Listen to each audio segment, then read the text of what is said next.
हमने श्रवण किया किस प्रकार भगवान श्री राम अपने शरणागति के प्रण को पूर्ण रूप से, विस्तृत रूप से अपने मुख से उसका बखान करते हैं, उसकी व्याख्या देते हैं कि शरणागत कौन हो सकता है, कौन कौन से लक्षण होते हैं उस व्यक्ति में जो भगवान की शरणागति को ग्रहण कर सकता है। और उसके साथ साथ ही उन्होंने ये भी बता दिया कि अगर विभीषण में वो लक्षण ना पाए गए, अगर उसके मन में किसी प्रकार का मल हुआ, किसी प्रकार का दोष हुआ, अगर उसके भाई रावण ने उसको हमारा भेद लेने के लिए भेजा होगा, तो शरणागति तो मांग रहा है तो उसको शरणागति नहीं देंगे। क्या करेंगे? तब अपने सखा सुग्रीव से भगवान श्री राम कहते हैं कि लक्ष्मण, तो जितने भी निशाचर हैं पूरे जगत में, सबको एक निमिष में, एक क्षण भर में ऐसा समझ लीजिए सबका वो वध कर सकता है लक्ष्मण। इसलिए अगर उसके मन में कोई कपट भी है तो हमें घबराने की आवश्यकता नहीं है। तो जो शरणागति मांगने आए सबको शरणागति दे दी जाए, ये कोई धर्म नहीं, ये तो अधर्म है। बिना शरणागति मांगने वाले की जांच पड़ताल किए, उसकी परीक्षा लिए, उसके मन को समझे बिना अगर किसको शरणागति दे देते हैं, ये तो महान पाप है, महान अधर्म है। और महान पाप और महान अधर्म होने के साथ साथ ये तो अपने आप को, अपने परिवार को, अपने कुटुंब को, अपने समाज को, अपने राष्ट्र को अधोगति में, दुर्गति में धकेलने का बड़ा सीधा और बड़ा ही सुगम रास्ता समझ लीजिए दुर्गति को प्राप्त होने का। तो विभीषण जी आए और शरणागति मांगी। भगवान राम ने अपना प्लान ए भी बताया और प्लान बी भी बता दिया। प्लान ए कि वो मेरा भजन करने वाला है, सुंदर हृदय का व्यक्ति है और पापवंत नहीं है, क्योंकि पापवंत होता तो मेरा भजन नहीं कर सकता था। निर्मल जन है, निर्मल मन वाला व्यक्ति है, इसलिए और वो मुझे प्राप्त कर लेगा। अगर नहीं तो हम उसका वध करवा सकते हैं लक्ष्मण से। अगर उसके मन में कोई खोट हुआ, अगर खोट लेकर, किसी कपट को लेकर शरणागति का स्वांग रचते हुए यहाँ आएगा, तो उसको शरणागति नहीं देंगे भगवान श्री राम। उसको तो वध करने की चेतावनी दे रहे हैं, सुग्रीव को बता रहे हैं कि हम उसका वध कर देंगे। लक्ष्मण सबको मार सकता है एक क्षण में, सब निशाचरों को। जब विभीषण जी स्वयं अपने आप को प्रस्तुत करते हैं तो क्या कहते हैं भगवान श्री राम से?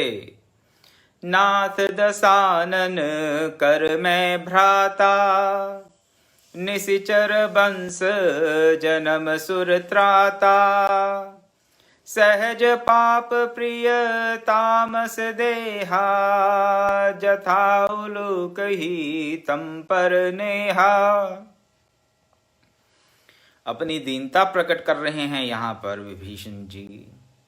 आपको एक दो अवसरों पर पहले भी ये निवेदन किया गया कि जो दैन्य भाव है, दीनता है, वो तो अपने प्रभु के समक्ष ही प्रकट करनी चाहिए। दीनता को प्रकट करने का एक स्थान है, कोई औचित्य है। दीनता सदा सर्वदा संसार में, जगत में प्रकट करते रहेंगे तो फिर दीनता को ही प्राप्त होंगे, फिर उत्तम गति को प्राप्त नहीं हो सकते। उत्तम गति को प्राप्त नहीं हो सकते अगर दीनता का स्वांग रचते रहेंगे भक्ति के नाम पर। और आजकल ये होता है, हम देखते हैं, आपने भी देखा होगा। तो दीनता को प्रकट किया विभीषण जी ने। किसके समक्ष दीनता को प्रकट किया उन्होंने? अपने कुटुंबियों के समक्ष नहीं। दीनता को किसके समक्ष प्रकट किया? अपने भाई रावण के समक्ष नहीं। दीनता को प्रकट किया विभीषण जी ने तो कहां आकर? अपने प्रभु के समक्ष, अपने इष्ट देव के समक्ष साक्षात दर्शन प्राप्त हुए भगवान श्री राम के, तो उन्होंने अपने दीनता का, अपने अवगुणों का बखान किया। कहते हैं क्या कि मैं तो, सबसे पहले बताते हैं कि मैं तो रावण का भाई हूं। सबसे बड़ी मेरी डिस्क्वालिफिकेशन ये है कि मैं तो रावण का भाई हूं, सबसे पहले बता दिया। फिर कहते हैं निश्चर वंश में मेरा जन्म हुआ है। हे सुरत्राता, सुरत्राता बोल रहे हैं भगवान राम को। क्यों सुरत्राता बोल रहे हैं यहाँ पे? सुरत्राता इसलिए बोल रहे हैं क्योंकि वो भगवान राम को बता रहे हैं क्लियरली कि मैं तो ओपोजिशन का हूं, ओपोजिट कैंप का हूं, दूसरे खेमे का हूं। दूसरे खेमे का कैसे? दूसरे खेमे का इस प्रकार से, देखिए देवों और असुरों में तो सदा सर्वदा से युद्ध होता आया है। देव और असुरों का संग्राम तो अनंत काल से चला आ रहा है। सृष्टि के अनंत प्रवाह में देवासुर संग्राम भी अनंत काल से चला आ रहा है। भगवान श्री राम है सुरत्राता। विभीषण जी जानते हैं क्या कि भगवान श्री राम सुर के, देवों के रक्षक हैं, सुरत्राता। और साथ ही पहले क्या कहा? निश्चर वंश जन्म सुरत्राता। मैं रावण का भाई हूं, आपके शत्रु का भाई हूं, ठीक है, एक बात। फिर दूसरी बात, मेरा निशाचरों के वंश में जन्म हुआ है और आप तो निशाचरों के सदावैरी हैं। दूसरी मिसक्वालिफिकेशन या डिस्क्वालिफिकेशन कह लीजिए। अब आगे कहते हैं सहज पाप प्रिय तामस देहा। अच्छा, आपको तो पुण्यवान लोग पसंद हैं, सतोगुनी जो भक्त हैं वो आपको अच्छे लगते होंगे। मैं कौन हूं? विभीषण जी कह रहे हैं सहज पाप प्रिय तामस देहा।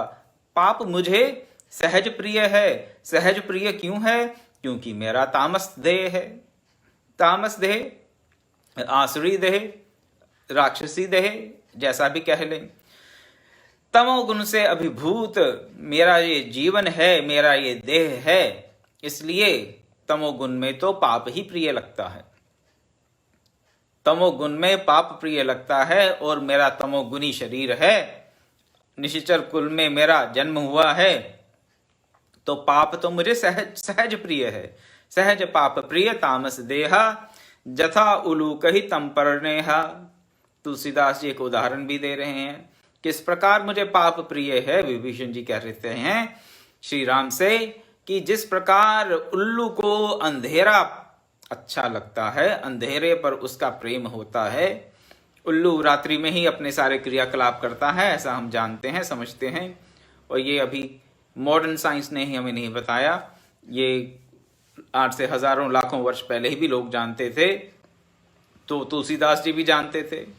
कहते जैसे उल्लू को रात का अंधेरा ही प्रिय होता है, वैसे ही विभीषण जी कहते हैं मुझे तामस देह होने के नाते, तमोगुनी रात्रि में मेरा बसेरा होने के नाते मुझे भी पाप रूपी अंधकार अति प्रिय है, जैसे उल्लू को अंधेरा अति प्रिय रहता है। अपनी सब प्रकार की अवगुणों को गिना दिया। मैं तुम्हारे शत्रु का भाई हूं। तुम कौन हो? तुम हे राम, तुम तो असुरों को नाश करने वाले हो। क्यों? क्योंकि तुम सुरों के त्राता हो। तुम देवों की रक्षा करने वाले और असुरों का नाश करने वाले हो। और मेरा असुर कुल में जन्म हुआ है। तुम्हारे शत्रु का मैं भाई हूं।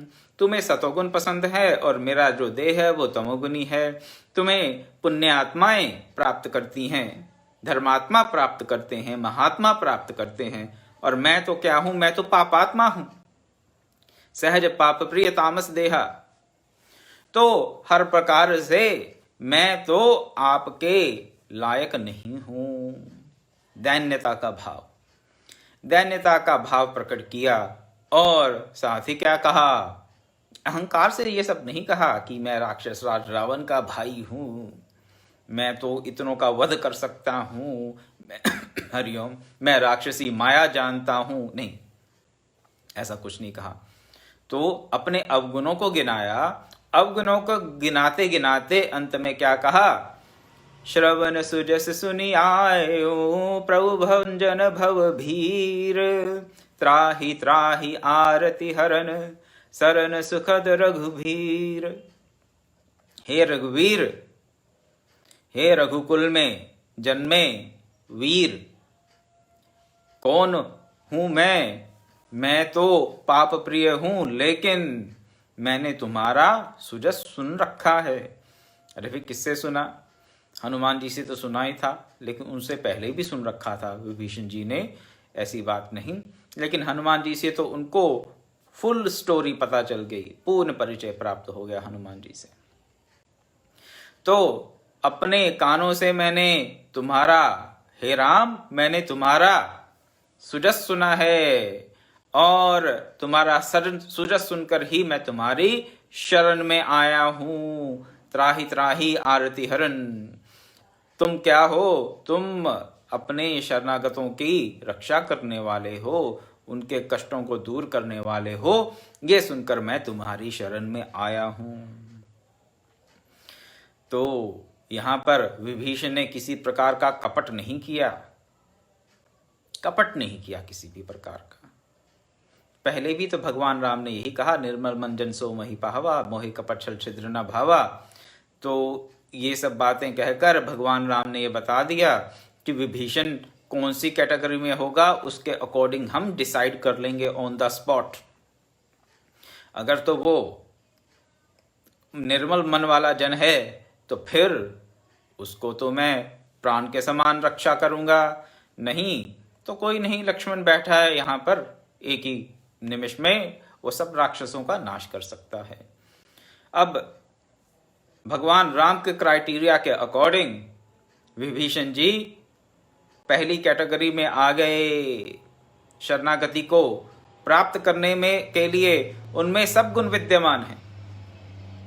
उन्होंने अपने अवगुणों को नहीं छुपाया, उन्होंने किसी प्रकार से अपने आप को अच्छा बताने का प्रयास नहीं किया, ना अपने गुणों को बढ़ाकर बताने का प्रयास किया, ना अपने अवगुणों को छुपाने का प्रयास किया।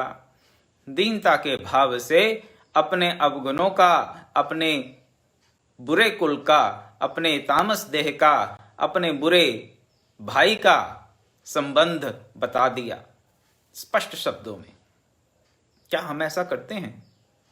भगवान की बात छोड़ दीजिए, भगवान से तो सब बात ही करने का समय हमें मिले ना मिले, और वो भी कैसे बात करें, कौन सा कोई फोन नंबर है कि फोन करके बात करेंगे भगवान से, ये सोचते हैं। हम यहाँ बैठ के बोल रहे हैं, भगवान सुनते हैं नहीं सुनते किसको पता। भगवान तो शायद सातवें आसमान में बैठा है, या पता नहीं कहाँ बैठा है, ब्रह्मलोक, विष्णुलोक इत्यादि इत्यादि, साकेत, गोलोक, वृंदावन। हमारी बात थोड़ी ना सुन रहा होगा यहाँ बैठ के वो। भगवान को कोई और काम नहीं है क्या? चलिए, भगवान से बात करने का समय नहीं है, और भांति भांति के कुतर्क मन में आते रहते हैं, लेकिन जगत में हम अपने आप को कैसा बताते हैं, थोड़ा विचार करें। विचार करें, क्या हमारा मन निर्मल है? हमारा मन कपट छल छिद्र से रहित है या नहीं? नहीं, हम तो अपने सब अवगुणों को छुपाकर सब गुणों को दर्शाने का प्रयास करते हैं। जनमानस में, समाज में, किसी भी दूसरे व्यक्ति के समक्ष अपने सब अवगुणों को छुपाकर अपने सद्गुणों का प्रसार करने का, उसका प्रदर्शन करने का हमारा पूर्ण प्रयास रहता है। जी हाँ, हम अच्छे कुल से हैं। तो अगर आजकल का कोई व्यक्ति होता तो क्या कहता? विभीषण क्या कहते फिर? अगर कलयुगी विभीषण होते तो कहते, जानते नहीं मैं कौन हूं, रावण मेरा बड़ा भाई है। ऐसा बोलते, तू जानता नहीं मैं कौन हूं, रावण मेरा बड़ा भाई है। आजकल तो यही होता है। किसी का कोई दूर पार का भी कोई विधायक, सभासद, कोई काउंसलर, छोटे से छोटे पद पे बैठा हुआ भी कोई व्यक्ति होगा, तो उसका अपना संबंध गिनाकर बताएगा समाज में कि मैं फला फला का फला फला हूं। ये तो हालात हैं। और इतना ही नहीं, और भी कई प्रकार के, हाँ, किसी प्रकार का पद है, प्रतिष्ठा है, धन है, जाति है, कुल है, वो सब क्या, वो सब हम उस सब का बोझ अपने कंधों पर ढोकर चलते हैं समाज में, और चाहते हैं कि इन सब के कारण लोक में हमारी प्रतिष्ठा हो, हम जहाँ जाएं हमें सम्मान मिले। क्यों सम्मान मिले? जी मैं महात्मा हूँ, मुझे सबसे आगे बैठने का स्थान मिलना चाहिए। जी मैं वेद पाठी ब्राह्मण हूँ, मेरा तो सत्कार होना चाहिए और किसी का हो या ना हो। मैं जी इतने उच्चतम आध्यात्मिक अवस्था में पहुंचे हुए गुरु का शिष्य हूँ, मैं फला फला मिशन से हूँ, फलाने फलाने संघ से हूँ। जी मेरा सम्मान तो होना चाहिए और किसी का हो या ना हो। अहंकार, हमारा आकार ग्रहण कर लेता है। ये भौतिक जितनी भी पदवियां मिलती हैं, जितनी भी भौतिक संज्ञाएं मिल जाती हैं हमें, उनके चलते फिर मन में कपट आ जाता है कि इनके चलते हमें किसी प्रकार का लाभ होना चाहिए जीवन में, समाज में, जीवन में किसी प्रकार का लाभ लेना चाहिए इन सब चीजों का, वेदज्ञ होने का, ब्राह्मण होने का, ब्रह्मचारी होने का, संत होने का, और क्या, किसी प्रकार की और जितनी भी हमारे पास पदवियां हो सकती हैं, मान्यताएं हो सकती हैं, उसके अनुसार धन का, किसी प्रकार के बाहुबल का, और ना जाने क्या क्या, आप सब जानते ही हैं। लेकिन विभीषण ने ऐसा नहीं किया, और विभीषण इसलिए भगवान की शरणागति को प्राप्त हो गए सदा सर्वदा के लिए। और हम नहीं होते, हम क्यों नहीं होते? हमारा अभिमान ही नहीं जाता, हमारा अभिमान ही नहीं जाता। हम अगर होते विभीषण की जगह तो क्या कहते? रावण मेरा बड़ा भाई है, तुम जानते नहीं, मैं इतनी महान राक्षस जाति में उत्पन्न हुआ हूं। अरे मैं तो इतना तमोगुनी हूं, मैं कितने भी पाप कर लूं मुझे कोई फर्क नहीं पड़ता। इन बातों को हम क्या करते? अपनी क्वालिफिकेशंस बना लेते क्या, अभी बना लेते हैं, ऐसी बात नहीं है कि तभी बना लेते, अब भी बना लेते हैं। तो जिन जिन बातों पर हमें अफसोस होना चाहिए, ग्लानि होनी चाहिए, उन बातों का हमें अभिमान हो जाता है। और फिर कहते हैं कि हम भगवान के भक्त हैं, फिर कहते हैं कि भक्ति देवी हम पर कृपा नहीं करती, फिर कहते हैं बहुत संतों के दर्शन किए लेकिन कोई लाभ नहीं हुआ, फिर कहते हैं हम तो इतने वर्षों से जप कर रहे हैं लेकिन पता नहीं क्या भगवान कृपा ही नहीं करते। अरे हम ही खुद अपने पर कृपा नहीं करते तो भगवान की कृपा, गुरु की कृपा, संत की कृपा, किसी और की कृपा क्या करेगी? और हम अपने पे कृपा क्यों नहीं करते? क्योंकि हम अपने अभिमान को नहीं छोड़ सकते, अभिमान को नहीं छोड़ सकते। मेरा पिता फला फला, मेरा भाई, मेरा मित्र, मेरा पुत्र, मेरी पुत्री। आज भी कहीं जाएं तो परिवारों में कभी जाना हो, कभी तो क्या होता है, हम बताते हैं जी अभिमान। एक तो होता है प्रसन्नता, प्रसन्नता तो अच्छी बात है, अभिमान के साथ बताएंगे कि मेरा पुत्र फला फला जगह ऐसे ऐसे ऑफिसर है, यहाँ विदेश में यहाँ कार्यरत है, पुत्री वहां है, पौत्र वहां है, परपौत्र वहां है। भांति भांति के अभिमान, अहंकार हम मन में लिए रहते हैं। फिर कहां से भगवान की शरणागति प्राप्त होगी? अपने से संबंध, अपने इस शरीर के जितने भी संबंध हैं और शरीर से संबंधित जितने भी हमारे अलंकार हैं, जितने भी हमारी उपाधियां हैं, उनका हम अगर अभिमान करेंगे तो भगवान के शरणागत नहीं हो सकते। विभीषण जी यहाँ पर ये बता रहे हैं हमें, अपनी जो आर्त प्रार्थना कर रहे हैं भगवान श्री राम के समक्ष, उससे हमें क्या बताने का प्रयास कर रहे हैं? तुलसीदास जी हमें क्या सिखाना चाहते हैं यहाँ पर? कि जितने भी अलंकार उपाधियां इस भौतिक जगत के हम लेकर ढोते रहते हैं, वो हमारी शरणागति में बाधक हैं, बाधक हैं। जानते हम सब हैं, मैं आपको कोई नई बात नहीं बता रहा हूं, लेकिन जानकर भी हम पहचान नहीं पाते उनको, अपने जीवन में इस प्रकार से उतार नहीं पाते कि हमारा अभिमान गलित हो जाए। तो ऐसे कहा विभीषण जी ने श्री राम से, त्राहि त्राहि आरति हरन, शरण सुखद रघुवीर। हे रघुवीर, मैं तो तुम्हारा यश सुनकर तुम्हारी शरण में आया हूं, त्राहि माम, मेरी रक्षा करो, मेरी रक्षा करो। क्यों? क्योंकि तुम तो दूसरों की रक्षा करने वाले हो। ये भी मैंने तुम्हारे सुयश में सुना है कि तुम शरणागत वत्सल हो, इसलिए मैं तुम्हारे पास आया हूं। तो आगे फिर तुलसीदास जी क्या कहते हैं? अस कही करत दंडवत देखा, तुरत उठे प्रभु हर्ष बिसेखा। दीन वचन सुनी प्रभु मन भावा, भुज विशाल गहीं हृदय लगावा। अनुज सहित मिली ढिग बैठारी, बोले वचन भगत भयहारी। कहु लंकेश सहित परिवारा, कुशल कुठार बास तुम्हारा। खल मंडली बसौ दिन राती, सखा धर्म निबही कई भांति। मैं जानाऊ तुम्हारी सब रीति, अति नय निपुण ना भाव अनीति। विभीषण जी ने तो अपने अवगुण दुर्गुण गिनाए, लेकिन भगवान श्री राम ने जब ये जज कर लिया, जज क्या कर लिया उनको पता था सब, लेकिन भौतिक दृष्टि से अपने सखाओं को, अपने मित्रों को, अपने भाई बंधुओं को ये बताने के लिए कि मैं जान गया हूं कि ये व्यक्ति वाकई ही मेरा भक्त है, किसी प्रकार का कपट नहीं कर रहा, भक्ति का कोई छलावा नहीं कर रहा, अपने केवल अवगुण गिना रहा है, लेकिन वो भी सच्चे मन से।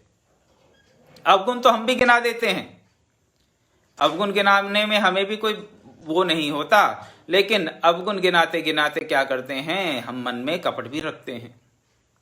और जब मन में कपट रखेंगे तो फिर जितने मर्जी अवगुण गिनाते रहें, कपट है तो फिर मुख से कोई कुछ भी कहते रहें, कोई अंतर नहीं पड़ता, कोई फर्क पड़ने वाला नहीं है। फिर वो तो फिर एक छलावा है, अपने को चल रहे हैं और दूसरे को भी। तो इस छल से बचने के लिए हम क्या करें? निर्मल मन करें, जो कहें उसे माने, उसे समझें, बस इतनी सी बात है। सरलता हो स्वभाव में, तो सरलता थी विभीषण जी के स्वभाव में, तो वो उनको अपनी शरण में ले लिए। भगवान श्री राम उनको अपनी शरण में ले लिए। दीन वचन सुनी प्रभु मन भावा, भुज विशाल गई हृदय लगावा। अपने हृदय से उन्होंने लगा लिया दीन वचन सुनाकर। आगे क्या हुआ उसकी चर्चा कल करेंगे।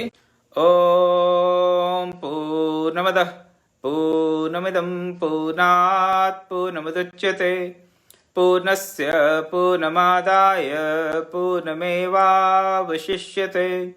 ओम शांति शांति शांति। हरि ओम तत्सत्।